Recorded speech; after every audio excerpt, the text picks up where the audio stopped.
L'histoire d'Adlivun, le monde souterrain du peuple inuit.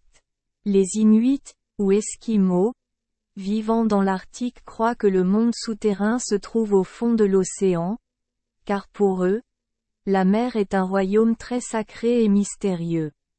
Cet endroit qu'ils appelaient Adlivun, où vivaient les Troras, esprits des créatures vivantes, et les Tupilak, âmes des morts. Il est situé au centre de l'île de Baffin, connu comme le royaume souterrain d'Adlivun. C'est aussi le lieu où sont emmenées les âmes des morts. La reine des enfers d'Adlivun est la déesse de la mer Sedna. La légende raconte qu'elle était à l'origine une géante, fille du dieu créateur Anguta, avec un état d'esprit très moderne. Un amoureux ne peut pas en avoir, mais un chien doit en avoir un. C'est pourquoi elle a épousé un chien et a eu des enfants avec lui.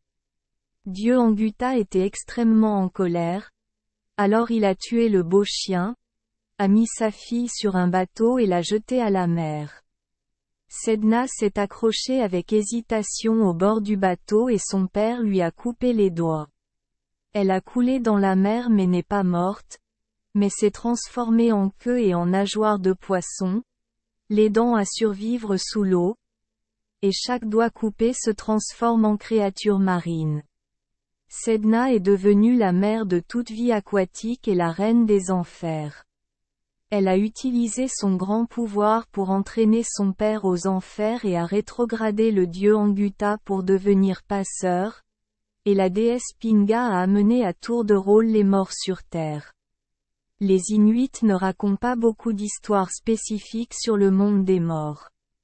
Sachez simplement que les âmes amenées aux enfers par les dieux Anguta et Pinga seront gardées à Adlivun pendant un moment pour se purifier, puis partiront pour Clivun, la lune, qui est aussi l'éternité. L'histoire raconte que la déesse de la mer, Sedna, s'est mise en colère lorsque les humains ont violé son interdiction. Elle cachera les animaux aux chasseurs, provoquant la famine des gens. Ainsi, lors d'un rituel de projection astrale, l'esprit d'un chaman, Angakok, se rendit à Adlivun pour la consoler, et elle accepta de relâcher les animaux.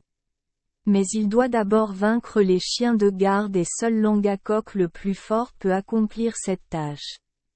Merci les enfants des Esperluette Croisillon 39. Avoir écouté des contes de fées au jour Esperluette Croisillon 39. 8. Espérons que les histoires apporteront aux enfants des moments heureux et significatifs.